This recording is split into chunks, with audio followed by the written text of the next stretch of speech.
শ্রবণ করার আগে আমরা শ্রীরাম বৃন্দাবনে যেতে চাই নাকি বলুন? বৃন্দাবনে যেতে চাই তো? আচ্ছা, টাকা ছাড়া ব্যক্তি কি বৃন্দাবনে যেতে পারবে? হ্যাঁ, সাধুরা সাধুরা আবার বৃন্দাবন যাওয়া লোক তো এখানে অনেকেই আছে। টাকা ছাড়া 17 বার বাবা বললেও তো কাজ হয় না। হ্যাঁ, বৃন্দাবনে যাওয়ার যার লালসা আছে সে কি করে যাবেন? যার অর্থ নেই, যার কোনো টাকা করি কিচ্ছু নেই। এখন এত সস্তা সাধু যদি হইতো তাহলে তো কাজই হইতো। সাধু সঙ্গ সর্বশাস্ত্রে কয়, লবমাত্র সাধু সঙ্গ জীব কৃষ্ণ প্রাপ্তি হয়। তাহলে মনুষ্য জীবনে এত সাধু সঙ্গ করেছেন, এখনো নিজেদের চরিত্রের পরিবর্তন ঘটছে না কেন? এই এত বড় বড় মালাওয়ালা সাধুরে বুকে জড়িয়ে ধরছেন, এর পা ধুয়ে জল খেলেন, অমকরে প্রণাম করলেন। হ্যাঁ, এই রঙিন বস্ত্রওয়ালা, সাদা বস্ত্র, গেরুয়া, ওই টিয়া কালার, কত সাধুর কত কালার। এই এত সাধুর সঙ্গ করে জীবনের চরিত্রের পরিবর্তন কতটুকু ঘটেছে? আমার কথা কিন্তু একটু ব্যাখ্যা। তাহলে কি জীবনে এত খিচুড়ি খেলেন, এত ডাল ভাত খেলেন, এত বস্তায় বস্তায় আলু ফুরালেন, তো সাধু সঙ্গ কি জীবনে হয়নি? হ্যাঁ, সাধু সঙ্গ যদি হতো জন্মের মতো উদ্ধার হয়ে যেতাম, তাহলে তো এই জড় জাগতিক জগতে আমার থাকতে হতো না। তাহলে নিশ্চয়ই সাধু সঙ্গ হচ্ছে না। তাহলে কি সাধু নেই? সাধু আছে। এখানে সাধুগুরু বৈষ্ণব তিনের দয়া হলো, একের দয়া বিহনে জীব নরকেতেই গেল।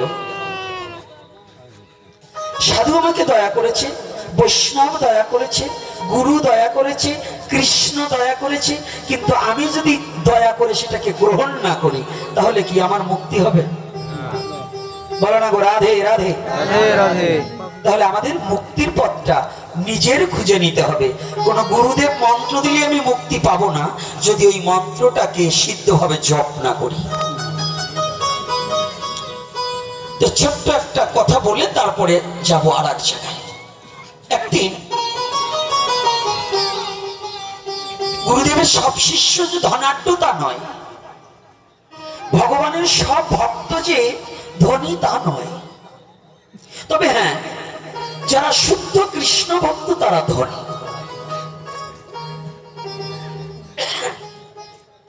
যারা ভক্ত তারা ধনী, কিন্তু আমার মতো পাষণ্ড যারা, টাকার ধনী কিন্তু প্রেমের ধনী নয়। প্রেম সম্পদ আর এই অর্থ সম্পদ এক নয়। এই অর্থ অনর্থের মূল, আর প্রেমে পায় ভজনের মূল। সে যে মত পথের, যত মত পথের হোক না কেন, যদি ভক্ত হয় সে যেভাবে ভজন করুক, ভক্ত হলে পরে সে ভগবানের চরণ পাইবেই পাইবে। আর যদি ভক্ত না হয়ে শুধু বিভক্ত হয় তাহলে ভগবানের চরণে কোনোদিন পাবে না। কথাটা কি কষ্ট হচ্ছে না? একদিন এক দিনহীন কাঙাল ভক্ত, এখনকার দিনে বৃন্দাবনে যাওয়া যত বউ নিয়ে হানিমনেও যায়, সাধুরা এখন হানিমন করে। এই নৈব্য কিছু সাধুরা হয়েছে ঘটাঘট বিয়ে করে বউ নিয়ে বৃন্দাবনে রওনা দেয়। কই কোথায় যাচ্ছি? কই আমার অর্থঙ্গিনীকে নিয়ে একটু বৃন্দাবনে যাচ্ছি। বৃন্দাবন ভালো, কিন্তু হানিমনের জন্য ভালো নয়। বৃন্দাবনটা হচ্ছে ভজনের স্তর, ভজনের জায়গাটা। ওটা কিন্তু আমার হানিমনের জায়গা নয়। ওই স্ত্রীকে নিয়ে ঘোরার জায়গা নয়, স্ত্রীর বদলের দিকে তাকিয়ে থাকার জায়গা নয়, পর মেয়ের দিকে তাকিয়ে থাকার জায়গা নয়। ওটা হচ্ছে একমাত্র যেদিকে হেরি সেদিকে হরি দর্শনের জায়গা। আমি যেদিকে হেরি সেদিকে যেন হরি দর্শন করি। এখনো যতটুকু এতটা সহজ বৃন্দাবনে যাওয়া, অর্থ হলে সবাই যেতে পারে। তৎকালীন সময় কিন্তু আজ থেকে 20 বছর আগেও এতটা বৃন্দাবনে যাতায়াত ছিল না। ছিল বাবা? 50 বছর আগে তো আরো কম ছিল, 100 বছর আগে আরো কম ছিল। যেমন আমার অনেক মুসলমান বাবাদেরও আমি দেখতে পাচ্ছি এখন যতটা হজ করতে সৌদি যেতে যতটা সহজ, আগের দিনে 2-4 ডিস্ট্রিক্টের মধ্যে একজন হাজি পাওয়া যেত না, এখন গ্রামে 10 জন পাওয়া যায়। আছে না?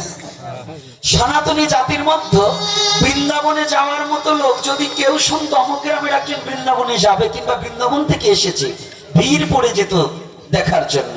আর এখন বৃন্দাবন ডাল ভাত হয়ে গেছে, এখন ঘরের কাছে হয়ে গেছে। টাকা হলে মাত্র 4 ঘন্টার মধ্যে বৃন্দাবনে যাওয়া যায়,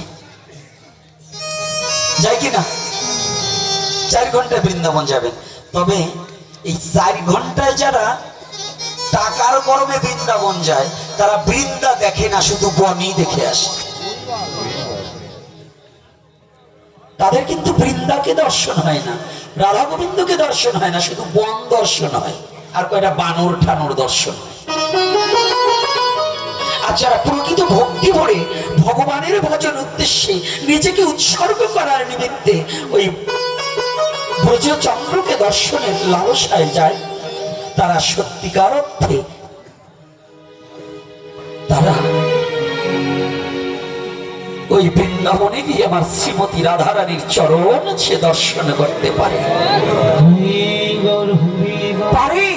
আত্মাবধি সেই লীলা করে গুড়ারায়, কোন কোন ভাগ্যবান তাহা দেখিবারে পায়।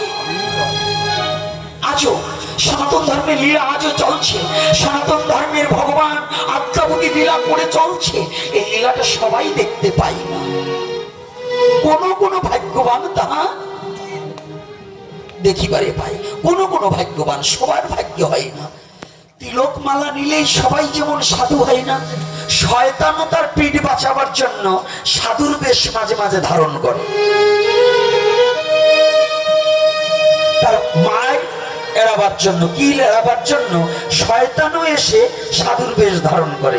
কিন্তু তাই বলে যে সে সাধু হয়ে গেছে তা নয়, আচরণ পাল্টাতে পারে। তদ্রূপ সনাতন ধর্মের এমন একটা পাওয়ার, এমন একটা শক্তি, জানেন তো? এই যারা বৃন্দাবনে যাচ্ছে, এই বৃন্দাবনকে বাংলাদেশে আনা যায়, এটা সনাতন ধর্মের পাওয়ার। আজকে যত সনাতনী আছেন একটু ভালো করে জেনে যান, সনাতন ধর্মের ভজনের এত বড় শক্তি, বৃন্দাবন আপনার বাড়িতে চলে আসবে। বৃন্দাবনে যাকে খুঁজতে যাবে সে যদি আপনার বাড়িতে আসে তাহলে আপনার অভাব তো গাই সামনে বসছ, এখন চরণে হাত রাখছি, কথা বলবেন। আমরা এখন বর্তমান এই যে জাতীয় সংসদ নির্বাচনে নির্বাচিত সরকার, যিনি আমাদের প্রধানমন্ত্রী তারেক রহমান, আমরা যদি বরগুনাতে আসে সবাই দেখতে যাব, লাখ লাখ লোক দেখতে যাবে তাকে, তাই না? আচ্ছা, মনে করেন তারেক জিয়া যদি নিজেই তার এক কর্মীর বাড়িতে এসে উপস্থিত হয়, তাহলে আনন্দের আর সীমা আছে নাকি? তার কথা বলেন না কেন? এরকম তারেক জিয়াকে যিনি জন্মাতে পারে, তিনি কে? অনাদির আদি গোবিন্দ, নাকি সৃষ্টিকর্তা ছিলেন।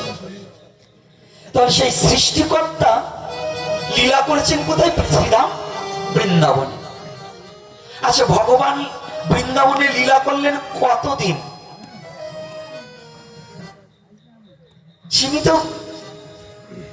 এখনো যদি ভগবান লীলা করে, সেই লীলাগুলো কোথায় করছে? বৃন্দাবন কয়টি? একটা হচ্ছে লীলার বৃন্দাবন, একটা নিত্য বৃন্দাবন, আর একটা মধুর বৃন্দাবন। তাহলে যারা কথাগুলো ভালো করে কিন্তু আস্বাদন করতে হবে। বাচ্চাটাকে নামান।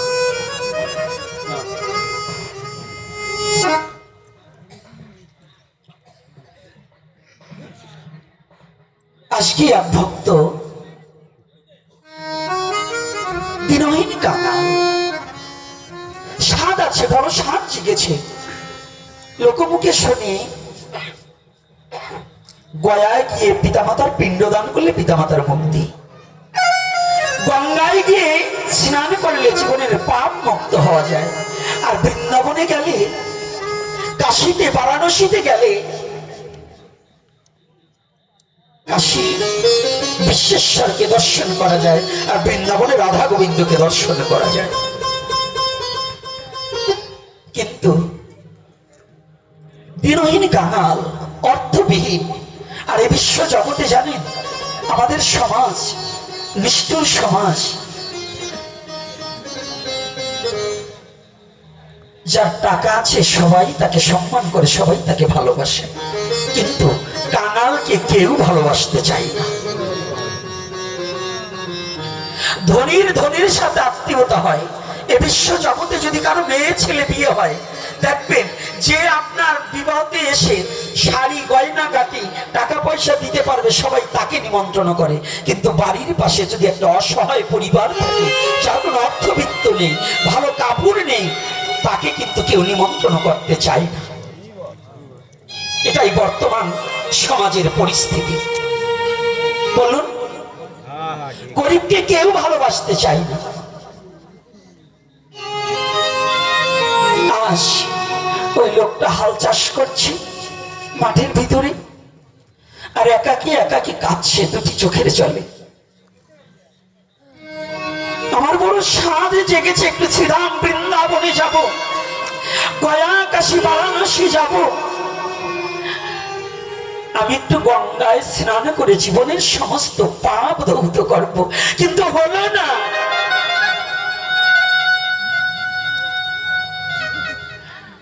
আমি গরিবের ঘরে জন্মগ্রহণ করেছি বিধায় আমার দ্বারা এই তীর্থ পর্যটন হলো না।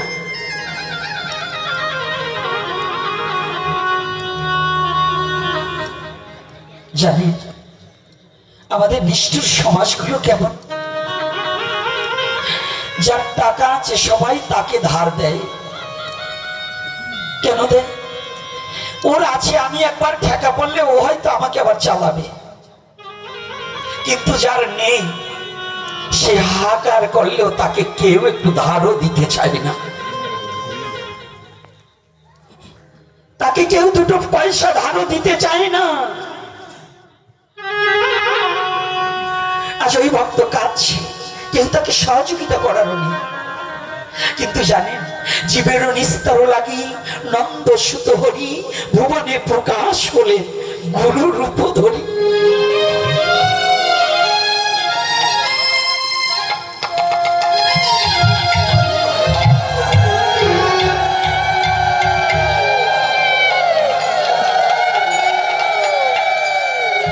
যদি প্রাকৃতিক জগতে একটু আগুন আনতে হয়, একটা আগুন যদি এক বাড়ি থেকে আনতে হয়, তাহলে যেমন একটা মাধ্যম ছাড়া আগুন আনা যায় না, যদি ভক্তকে ভগবানের কৃপা করতে হয়, ভগবান সরাসরি না এসে একটা মাধ্যম দ্বারা ভগবান ওই তার ভক্তকে রক্ষা করে থাকে।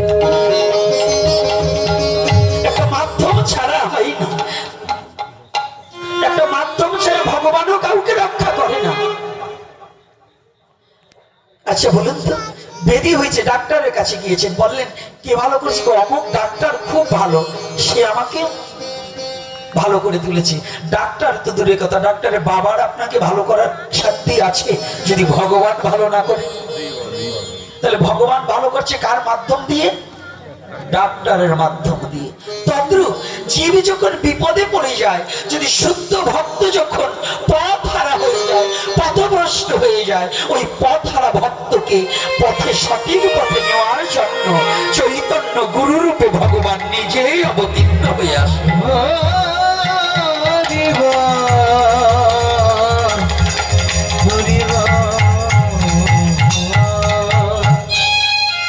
ভক্ত হাল চাষ করছে আর কাঁদছে, দয়াময় হলো না। জানো দয়াময় হবে কি করে? এ বিশ্ব জগতে যে আমি দিন হতে দিন দিনের অধীন, আমি যে বড় কাঙাল, আমি রিক্ত হস্তে দাঁড়িয়ে আছি, আমার আমার যে কোনো অর্থবিত্ত নেই, আমার তো তীর্থ পর্যটন হলো না তোমার লীলাভূমি দর্শন করা। কোথায় আমার একাকী হাল চাষ করছে আর দুটি চোখের জলে বক্ষ প্লাবিত করছে।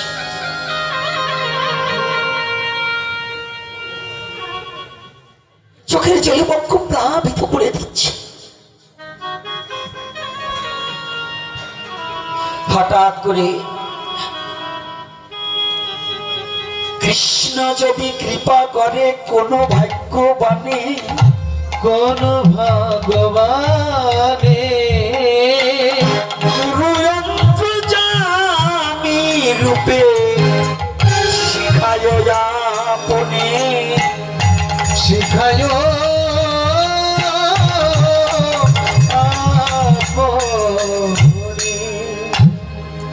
আজ যখন কাঁদছি দ্বিপ্রহরের সময় ঠিক গুরুদেব ওই পথ দিয়ে যাচ্ছে, ওই ভক্তের গুরুদেব দূর হতে গুরুদেব ভাবছে আমার ভক্তের মতো দেখা যাচ্ছে, আমি একটু ওর কাছ দিয়ে যাই তো। গুরুদেব কৃপা করে এসেছে, গুরুকে কেউ কি আনতে পারে যদি গুরু কৃপা করে না আসে? ভগবানকে কাউকে ডাকার সাধ্য আছে যদি ভগবান তাকে কৃপা করে ডাকার শক্তি না প্রদান করে? এজন্য ভাগবতে বললেন ঈশ্বরের কৃপালেশ হয়তো যাহারে সেই ঈশ্বর তত্ত্ব বুঝিবারে পারে। ঈশ্বরের কৃপালেশ ভিন্ন, ঈশ্বরের তত্ত্ব বোঝার মতো যোগ্যতা পৃথিবীতে কারো নেই। আজ গুরুদেব এসে দাঁড়িয়েছে কিন্তু ভক্ত তো কাঁদছে, গুরুদেব এসেছে বুঝতে পারে। গুরুদেব কি বলছে, বাবা চমকে উঠেছে কি? গরু দুটোকে রেখে দিয়ে নাঙলটাকে রেখে দিয়ে গুরুদেবকে দণ্ডবোধ করেছে, ওখানে প্রণাম হই তব চরণে। গুরুদেব বলছে, কি বাবা তোমার চোখে জল কেন গো?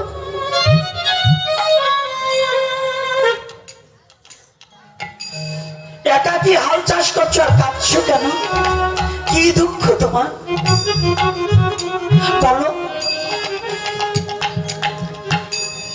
ভক্ত বলছে, গুরুদেব ওই মুহূর্তটায় গুরুদেবকে পেয়ে আর চোখের জল ধরে রাখতে পারছি না। গুরুদেব এ জগতে দুঃখে না পড়লে কেউ কাঁদে না।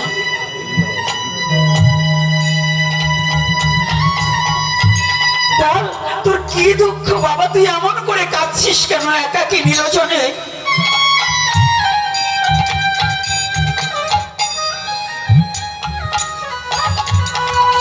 আমি তোর গুরুদেব, আমাকে তোর দুঃখের কথা বলতে পারিস না? জানেন ভক্তগণ, প্রাকৃতিক জগতে আপনার দুঃখের কথা যদি পাশের বাড়ির কারো কাছে বলতে যান, ও দুঃখের কথা বুঝে সুযোগ খুঁজবে কি করে তাকে হেয়পূর্ণ করা যায়। একমাত্র দুঃখের কথা বলার দুটো জায়গা। যদি জীবনে কোনো দুঃখের কথা আপনি নিবেদন করার ইচ্ছা থাকে, বলার ইচ্ছা থাকে, তাহলে দুটো জায়গা বলা যায়।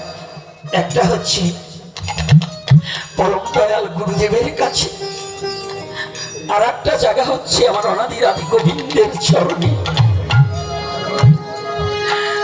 গোবিন্দের চরণে ভিন্ন জগতে দুঃখের কথা কেউ, গোবিন্দ ভিন্ন দুঃখ বোঝার জগতে আর কেউ নেই।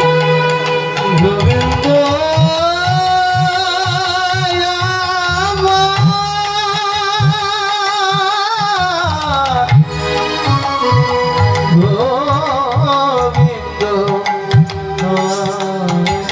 দুটো চরণে একমাত্র জীবের দুঃখ নিবেদন করলে পরে সে দুঃখ নিবারণ হয়, তাছাড়া কোনো জীবের দুঃখ নিবারণ করার আর কোনো জায়গা নেই। গুরু মাতাঞ্চাঁদ বললেন, সাসাত্য সাদিতে যার মনে আস, তাহার কাছে কইতে গেলে ঘটায় সর্বনাশ। আপনি মনে ভেবে যার কাছে আপনার দুঃখের কথা প্রকাশ করতে যাবে সে আরো আপনার সর্বনাশ ঘটিয়ে দিতে পারে। এজন্য দুটো জায়গা বলবে, নিবেদন দুটো জায়গায়, একমাত্র গুরু আর গোবিন্দ। গুরু গোবিন্দ ভিন্ন জগতে জীবের আর চূড়াবার কোনো জায়গা নেই, দাঁড়াবার কোনো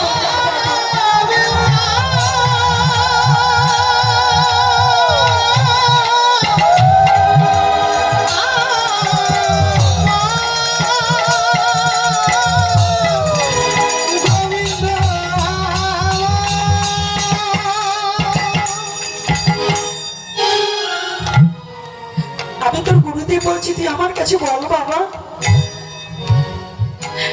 প্রণাম করে গুরুদেবের চরণ দুখানা জড়িয়ে ধরে বলছে, বাবা আমার জীবনে কত না পাপ করেছি জানেন। পৃথিবীর সবচেয়ে বড় আদালত হচ্ছে মানুষের বিবেক। জীবনে যাহা কিছু করেছেন বিবেকের কাছে প্রশ্ন করুন, কোনটা পাপ কোনটা পুণ্য বেরিয়ে যাবে। আবেগের বশীভূত হয়ে মানুষ কত না নানা পাপকর্ম করে, কিন্তু সেই পাপ থেকে নিজের বিবেকে যখন সাড়া দেয় তখন পিছনের কথা যখন সব মনে পড়ে যায় তখন জগৎজীব শুধু চোখের জলে ভাসে আর ভগবানের কাছে বলে, গোবিন্দ আমার জীবনে যত পাপ করেছি তুমি কৃপা করে মুক্ত করে দাও, তোমার চরণে একটিবার আমাকে স্থান দাও, আমি যেন তোমার চরণে দাস হওয়ার মতো যোগ্যতা অর্জন করি।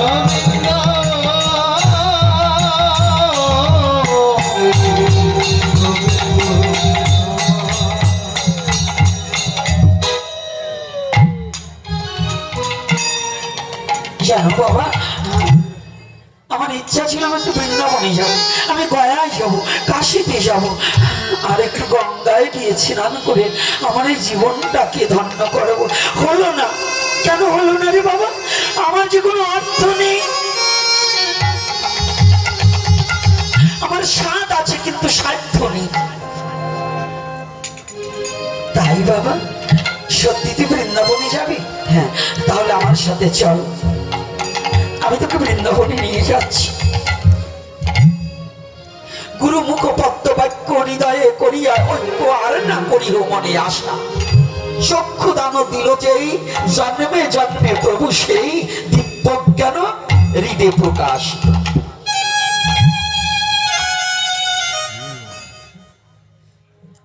গুরুদেব যখনই বলেছে নাঙ্গল গরুটাকে ওখানে রেখে গুরুদেবের পিছনে পিছনে হাঁটা দিয়েছে।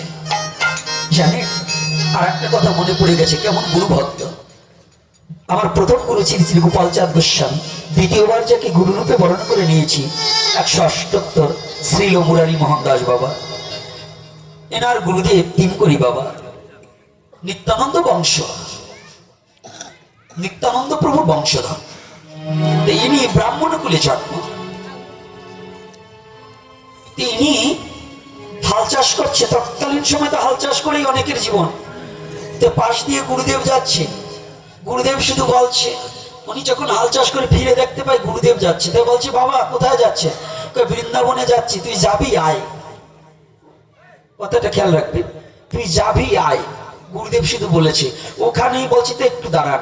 গরু দুটোকে ছেড়ে দিয়ে ওই যে গুরুদেবের সাথে সাথে গামছা পরে বৃন্দাবনে গেছে, আর কোনোদিন সে সংসারে ফিরে আসে। তিনকড়ি বাবা, দেখুন গুরু ভক্তিটা কতটা। আজকে ব্রজের মাঝে সাধন সিদ্ধা ভজন সিদ্ধা তিনকড়ি বাবা ব্রজের এই 84 ক্রোশ ব্রজভূমিতে তার পদ চরণ পড়েনি এমন কোনো জায়গা নেই। আর সে ভয়ানক ভয়ানক জায়গায় ভজন করতেন, যেখানে সাপ বিভিন্ন পশু পাখি মানে আক্রমণ করার ভয়, সেখানে সেখানে বসে ভজন করতেন। যে নিত্যানন্দ বংশ, এখন তো আমরা বংশের গৌরবে বাঁচি না, অমক বংশ মাইকিং করে দীক্ষা দেই, পোস্টারিং করে দীক্ষা দেই, কিন্তু তৎকালীন সময় আর এহেন বৈষ্ণব কুলতিলক বৈষ্ণবের চূড়ামণি 178 তিনকড়ি বাবা গোস্বামী মহারাজ, ইনি কিন্তু ভজনে এত নিপুণ ছিলেন, যার ভজনের কথা আজও ব্রজে যারা যাবেন ব্রজে ছড়িয়ে আছে তার কথাটা। ব্রজের ধূলি কণা পর্যন্ত মনে হয় তিনকড়ির কথা জানে। তাহলে গুরু প্রেম, গুরু ভক্তি, গুরু কথাটার বাক্যটা কত বড় বিশ্বাস। তদ্রূপ আজকে এ ভক্ত গরু দুটোকে ছেড়ে দিয়ে গুরুদেবের পিছনে পিছনে হেঁটে চলেছে। কিছুদিন যেতে না যেতে না অনেকটা দূর পেরিয়ে গেছে। হঠাৎ করে গুরুদেব পৌঁছে গিয়ে এমন একটা বাড়ি, যে বাড়িতে দিবাভাগে সাধু সঙ্গ হচ্ছে, অনেক বৈষ্ণবের সমাবেশ ঘটেছে। সাধুগুরু বৈষ্ণব সমাবেত হয়ে হরিনাম সংকীর্তনরত ইতা হরিনাম সংকীর্তন করছে। গুরুদেব গিয়ে উঠেছে, গুরুদেব যে বসেছে, হরি কথা বলতে বলতে এমন একটা সময় প্রেমের হিল্লোল জেগেছে। প্রেমের বাতাস উঠেছে। গুরুদেব শিষ্যকে হাত দিয়ে ইশারা দিয়ে বলছে, এদিকায়, তুই না বৃন্দাবনে যেতে চেয়েছিলি, তুই না গঙ্গায় স্নান করতে চেয়েছিলি? হ্যাঁ গুরুদেব, চেয়েছিলাম। সত্যি যাবি তো? বলছে হ্যাঁ। বলছে বাবা,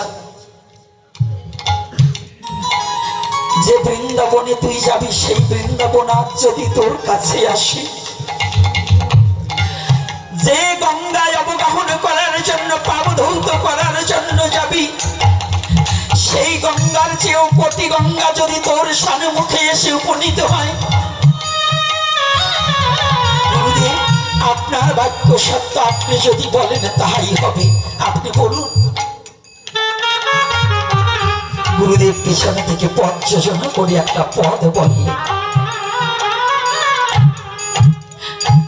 ওরে গয়া গঙ্গা কাশী যত বৈষ্ণবের পদে নত,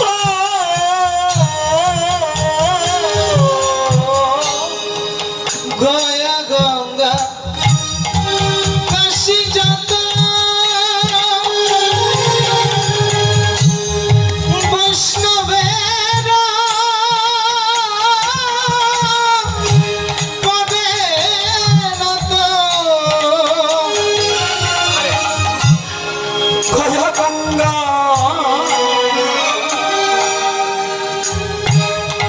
কাশী যত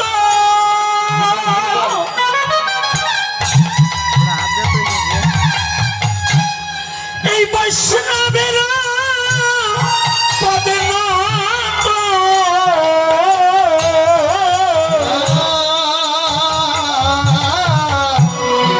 আরে গয়া গঙ্গা ওই কাশী যত,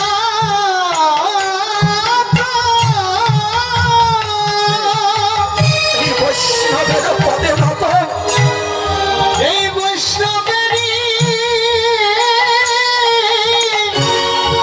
পদে নত, সকল তীর্থ বৈষ্ণবের চরণ, ওরে একদিন করি নাই স্মরণ, ওরে আমার বৃথায় জন।